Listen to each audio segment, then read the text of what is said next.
back at WNST, Towson, Baltimore. And Baltimore positive. We're positively into the football season around here and the crab cake season. The Maryland Crab Cake Tour continues on this week. On Thursday, we'll be at the Beaumont in Catonsville, one of my favorite places, having a special lunch there. They weren't open for lunch this time last year. Now open for lunch. We'll be there from 1 to 4 on Thursday, giving away Maryland scratch off from the Maryland Lottery and the Ravens ×2 game here. Top prize $20,000. We had some winners last week as well when we were doing the show over at Union Brewing. And then after that, of course, we've been moving around the Beltway here to Cooper's North last week. Get some great guests up there talking about the Cal Ripken Senior Foundation. All are brought to you by our friends at Goodwill Industries here in the greater Chesapeake, as well as Window Nation, 866-90Nation. Get your windows put in. I got a great guest here. I've been waiting to have this guy on. I was down in Ocean City a couple of weeks ago. We did not connect down there. I was only there for a short period of time during Mako. I got to know him last year. He has been a part of the Recreation and Park program in so many children's lives in Ocean City, Maryland, and across the water in Berlin, and a decorated seagull as well. And he has a book out. If you think you can, you can. Defying Expectations, Family, Sports, and Recreation. Last time I had him on, we were melting, eating Thrasher's French fry down at the Jolly Roger on the inlet. We welcome the legendary Al Hondo Handy back onto the program. Hondo, what have you been up to, man? Last I saw you, we were underneath the carousel down there on the inlet, man. Yes. Like I said, I finally got this book completed and published, and just had my first book launch this past Saturday. Man, it was hundreds of people that came. I was so shocked. I really thought I was going to run out of books. But a lot of family support, a lot of community support. Had my old state basketball players come back. One came from Texas, and then college player came from Connecticut. And, of course, the community really supported me. And, man, it was great. Well, there's the book there. Al, Hondo's got it holding it up. You can find it, Defying Expectations, Family, Sports, and Recreation. I've seen you around promoting the book, and when I talked to you last year, maybe I go back to that 30-minute conversation we had about the history and the water tower down and playing softball games when I was a kid in the 70s. But were you writing the book then, or did you even mention that you had a book coming out? Because I've written a couple of books, and the first question I ever ask anybody that's written a book is, where did this crazy idea? Were you sitting at the Green Turtle down 120 too long one night when you came up with this idea? No. We probably did not mention it the last time we talked, because, that might have been a time where I had put it down for 6 months. Probably the last 15 years of me working, I had told my coworkers there at Northside Park in Ocean City, Recreation and Parks Department, that I was going to write a book when I retired. So I started writing down little snippets of different things that occurred in the department and throughout the community that I thought might go in the book. And I was talking about it so much that my coworkers would even run to me and said, Hondo, you got to put this in your book. You got to put this in your book. So I've been writing little small things down for probably about 15 years. Well, Hondo, I'd say this, and I know we talked a lot about the beach and life at the beach and me chasing girls and drinking beer and eating cotton candy and taffy and all Fisher's Pop, all of that cool stuff. But that's the kid from Baltimore on 50, right? And to be really honest with you, I met you early in the tour last year. I've now been to Western Maryland twice, back and forth, off of 50, down to Blackwater, up to Hurlock. I mean, off of 50. I mean, most of us in Baltimore, and I am guilty, all of our lives, we get in the car and we just like we're a kid again. When are we getting there? Are we there yet? Are we there yet? And you go as fast as you can without defying the law, of course. You get down there. Right. Hondo, we leave. I go down, chase girls on a weekend at the beach. I can leave and leave you behind. I don't even know what's there in September, October, November, December. Berlin, high school, kids, games, soccer, volleyball. You're doing Parks and Rec. Tell everybody in Baltimore what a small town, beautiful small town right by the ocean. But you've been a part of that community in the off season when the regular people are left behind, and taking care of people's children, making sure they're on the up and up, getting leagues together of all sorts of sports and denominations as Park and Rec. What's Ocean City like? What's it like to be Parks and Recs in Ocean City? Obviously, it's a little calmer, but we have started to become a year-round facility, especially at Northside Park in Ocean City. On the weekends, we have 50 soccer teams at Northside Park. So you imagine how many people are traveling all the way up Coastal Highway. We got like 48 high school and youth basketball teams going on. There's still a lot of things going on, Well, there's a especially. big dream to make it even bigger, right? I mean, I know I've talked to the mayor. I've also talked to Tom Palazzo when I was down there a couple weeks.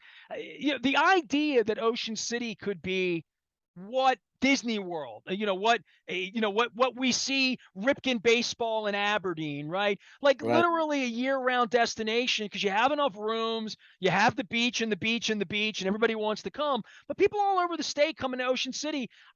There are bigger plans for youth sports at the beach, correct? Well, they're hopefully trying to get a sports complex here, which would really increase the number of people that are here year round. Hopefully that goes through, but people love to travel, whether it's for youth teams and tournaments and travel teams of that nature. They love to travel year round, so there could be a ton of people in Ocean City in December and January. So uh, hopefully those things go through and people will see the benefits of it. Al Hondo Handy is our dude. He's down in Ocean City. He's done Parks and Rec for a long time, but he's got a book. If you saw our crab cake tour, the first crab cake tour last summer, Hondo sat down with us. We had a wide-ranging conversation about our mutual love of Ocean City and Oh yeah, Salisbury and playing ball and playing basketball. right. Basketball was your game, no doubt about that. I see it, the picture on the cover, but defying expectations. Tell me a little bit about your childhood and being dare I say, an overachiever? Is that fair to say, Hondo? Well, an achiever. Well, Naz, I would tell you that growing up, my mother and father didn't never married, so I was back and forth from Bishop and then to Berlin, in between. But you know, a lot of people define success from where you came from and where you lived. We didn't have the greatest facilities when we were growing up, but neither did anyone around us have good facilities that you see every day now. Um, and we had things like uh, we had very little things that we could do, so that we had to purchase stuff. We just found things to do ourselves, and I kind of followed in the footsteps of my brother that I call him Ronald Mitchell. I wanted to be just like him. He and my uncles Ralph and Monroe played basketball. I just watched them. I was too young to even get anywhere near a basket, but the game intrigued me, and so I guess they were my mentors when I was young. So followed them and went to I attended a all black elementary school, and then I became one of the first 6 African Americans to attend our local high school with Steve Decatur, which was all white. So I had to leave a school that was all black teachers. And then next year I went to a school with all white teachers. So some people didn't think What we could. year was this, Hondo? What time frame we talking about? That was 1965. Wow. 1965. And of course, what happened in my 6th grade, uh, um, we received information that said in the next few years, all the schools in our county, Worcester County, were going to be integrated. So here's your opportunity to go to Stephen Decatur High School, which was an all-white school, early. See, so another school, it wasn't integrated yet, and the schools were for 7th grade to 12th grade at that time. So I had to go. A couple of my friends decided to go to Steve Decatur with me, so it made about 6 of us there. The year before, my cousin Larry Waples went a full year there all by himself. So we said, we got to go there with Larry, support him. He's the only African American there. So we made about 5 or 6 or 7 African Americans there, and we knew we could compete, but some people did not think we could because we came from a black elementary school, and then of course because I was so short, people said, I mean, you can play a basketball around in the community, but you're too short. You're never going to make the high school team here. And of course, you're never going to play college basketball. How That's how tall are you now, Hondo? I'm 5'5", at a stretch. I had Muggsy on about 6 weeks ago. Okay. And, I've never been the tallest guy. I'm probably 5'9", 5'10" at this point in my life, right? With heels on. But I was little. I was 5'1", 5'2" when I was in high school too. Hey, There is some big things coming in small packages, right? hey, I would love to show you a picture real quick. Can I step over here and grab Sure. my picture? Sure, Oh, grab your pictures. oh, 1 second. I'll just reset. Al Hondo Handy is here. Defying Expectations is the book. If you think you can, you can. Family, sports, and recreation. He's a long time Parks and Recs guy. They made a television show about that down in Ocean City, Maryland, Northside Park. Hondo was a visitor on the program for us last year at the beginning of the Maryland Crab Cake Tour, and all of his years down there playing college ball and taking care of kids, promoting good sportsmanships in youth sports, and always an advocate for youth coaching and down there at the beach. But Hondo's getting pictures for me here. What do you got for me, Hondo? Let me see what you got there, buddy. Picture. Who did you say you had? Yeah, look at that. You and Muggsy. Look at how young you are. I had 2 pictures of me and Muggsy. One, he was actually then, I had some hair. He was playing for the Washington Bullets. And then I have another picture of him in there when he was down to Charlotte, when one of my teammates who I talked about, Oliver Purnell, was coaching Clemson University. And I was down there. I met Muggsy again, and we took another picture. In this picture, he definitely looks taller than me, just the hair, because if you cut my hair off, he's taller than me. But down there, our picture looks like I'm taller than him. But yeah. So basketball, your game as a kid and picking up a basketball when you're the short guy, right? Literally, right? You're the point guard, right? Right. Well, my coach said that one of the things I was able to use was my speed and my quickness. My coach said that Hondo more than makes up for his lack of height with his speed and his quickness. So that just took to heart. I took that to heart, and that's how I got my name Hondo. I used to come and talk about John Hondo Havlicek, who played with Bill Russell with the Boston Celtics.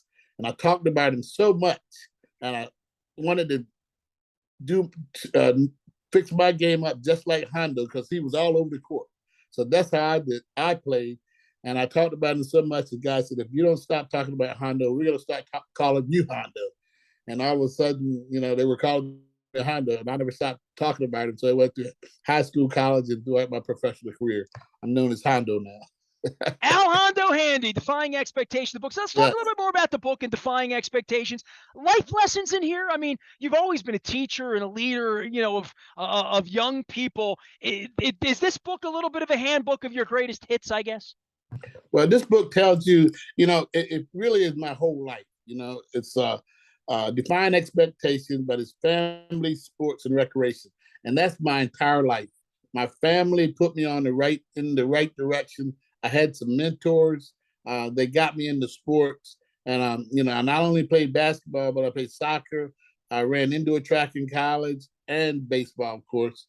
And so after sports, I fell into love with recreation. So it tells you how I was impressed with my family at an early age, not having the best of facilities, but still being pushed by my mother to learn something in school every day, because she would ask me every day I came home, what did I learn? So I was pushed to not only learn, but she taught me how to talk in school, how to respect people in school. And then once I got a little older, I took up that game of basketball, and it pushed me to the other sports. And after playing, in high school, I was named the Athlete of the Year and most valuable player in soccer. And and my coach said, Hondo, my coach we won the state championship at the University of Maryland College Park back then, and he moved on to Salisbury State College. And I had an opportunity to go play basketball at Elmira College in Elmira, New York. And I don't know right now, that's why I did not take that scholarship, because it was at that time an all-girls school. And in 2 years, it was going to become co-ed. Can you imagine the ratio at that time? Well, right. I mean, that's not a bad gig going to a girls' school at that point, right? I know. It was I won't say anymore. But I did call my coach, and before I decided to take that, I asked him if he thought I could play basketball, especially at Salisbury State College, now Salisbury University. And he said, Hondo, if you think you can, you can. And that sold me. I said, I think I can. So I ended up in Salisbury. Staying So at home, as it were, right? staying home. Hondo, you've mentioned a couple times that you didn't have great facilities growing up, right? Right. And, Well, I sort of picture you on the Eastern Shore in the late 60s on a flat court, no net on the, on the rims or whatnot. Tell everybody for the last 20, 30 years you've been involved. You have to give me exact numbers of how many years you've been in Parks and Recs in Ocean City. But what kids need today that would have been a dream for you? I mean, you get to go to work every day and work with young people in Parks and Recreation to to do something that you didn't have. I mean, you've mentioned many times you did not have these kind of facilities. Kids today do, and your generation was really a part of that. well, when I grew up, we all played on dirt courts. I mean, it was grass for a while, but it ended up being dirt courts. And kids today would not play on dirt courts because they do not want to mess up their tennis shoes. But we literally, Aparicio, we literally went into the woods, cut a tree down, found a board, which became the backboard, found a rim if we could find one. Otherwise, it's a small bicycle wheel or something. And if we had a net, we could put a net on it, we would. If not, then our nets problem would be to dig a hole deep enough for that pole to stay up. And so I mean, everyone I knew had a dirt court in their yard. All of my friends had that court. So when we graduated from Flyer Street Elementary School and went to Stephen Decatur, we found out they had all these sports because our elementary school had none. And we became managers. And by becoming managers, we were able to play on a real basketball court, something that we had never done in our life. We were actually on a real basketball court. So kids today are blessed. They don't even know, people don't even have dirt courts. They have patio courts or where the cars park and basketball hoop up there. We played on dirt courts. Our mothers had to wash clothes by hand every day, every night, because we were dirty every night. So, and while, not too long after that, we got a hand-me-down washing machine, and that made life a little better for my mother. And see, my mother grew up in the Jim Crow laws. So we never gone in the front doors of a restaurant. I would go to a restaurant for my mother, but I had to go around the back door to get an order and pick up the food. So there was not a lot of things today that kids are privileged to. But, growing up in that situation, I think people did not think I would make it, or many people where I lived would make it. And I know I was shocked because no one ever thought that I would be working for Ocean City's Recreation and Parks Department, which was located at the time inside City Hall. Because at the time, most African Americans and my grandmothers, all they did was, they picked them up and they cleaned restaurants and worked in, they cleaned restaurants, worked in hotels and all that. That's the only jobs they had. So I could look back and think about, where I was and how far I've come. Al Hondo Handy is our guest. He's down in Ocean City, Maryland, handling the parks and recreation down there, writing a great book, Defying Expectations, Family Sports and Recreation. If you think you can, you can. Hondo, tell everybody how they can find the book. I mean, I see you're up and down the coastal highway with all my friends down there. You've been on television all over the Delmarva area. Yes. I'm glad we get you up here to Baltimore a little bit. But if folks want to read a little bit about your life and your wisdom, where can they find the book? Well, before we do that, I want to tell you that I am officially retired from the Ocean City Recreation Department after 39 years and 3 months. Why'd you do that? I think it was time. I want to write a book. Now what are you going to do? Well, right now I have the Hondo Handy's podcast. Okay. Where I share the journey of athletes across the country and recreation professionals throughout the nation that I met. So I just finished my 115th episode, or I ask them about, were you involved in sports and recreation when you were growing up? Did you play high school? Did you make it to college? How has sports kept you together, and what did you learn from sports, and how are you using it on your job that you're in today? So it keeps me close to what my profession was, and I love interviewing people. So yeah, they can get my book, Defying Expectations, on Amazon and Barnes and Noble. But at this time, you have to pre-order those, and they won't be available until October the 20th. But you can order them directly from my publisher, Book Baby, and you can get it in 5 or 6 days. Hondo, it's always great to visit with you, man. I can't believe you retired after 39 years and 3 months. And how many Yeah, days? A couple days, probably, huh? yes, 39 years and 3 months. But I'm still involved. I was involved with 2 community organizations or foundations when I retired, and now I'm involved with 8. So I am still very busy. My Well, you're wife taking says, care of the "Papa." kids, man. You're like everybody else. Saying, "Oh, retired. I'll come down to the beach. You'll be at the north side working with kids." Guys, you don't know any other way. Hey, good luck with the book. I'm sorry it took me a month to find you, track you down, Oh, and get that's you on. okay. That's okay. But you're up in Baltimore. We'll get a crab cake sometime soon. And listen, I won't be a Love stranger it. coming to the beach. My son was trying to talk me into coming down to this Ocean's Calling with Dave Matthews and Alanis Oh, Morissette. And all. I got oh, Ravens Bills going on up here. I got some it football is good. happening, but It's gonna be big. It's gonna be big. I just heard how many tickets. I don't know how many. I don't know what she was saying. It's 50,000 tickets. I was like, what? I'm not sure how many, but it's gonna be big. well, stay safe down there. Have a great weekend at the beach. Hope we get sunshine for everybody down there enjoying the concerts. And I hope you have a great off season, if there is such a thing, when all the tourists go away and close it down there. Really appreciate you coming on and really great respect for the 40 years of you doing that down at the beach. And it's been an honor and a privilege to get to know you a little bit. Good luck with your book, pal. Okay. Hey, I love it. Please buy my book, Defying Expectations. If Thank you you. think you can, you can. I think my If, mother told me that. if Defying you think you, expectations, family, sports, and recreation. Al Hondo Handy. Just 39 years and 3 months down in Ocean City. that's all. Hondo, take care of yourself. Hey, the crabs are bigger and fatter this time of year, but you already know that this down there, right? Yes, yes, Go yes. eat some of them. I Al will. Hondo Handy down Thank in you. Ocean City, Maryland. We had the mayor of Ocean City on.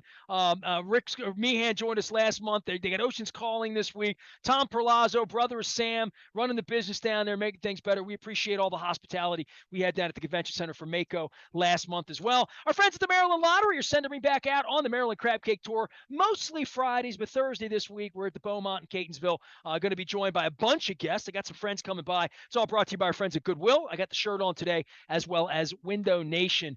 866-90-NATION. You buy 2, you get 2 free. That's what I did all summer long. They always have a great deal. Football deals going on now at windownation.com. I am Nestor. We are WNST, AM 1570, Towson, Baltimore, and we never stop talking Baltimore positive.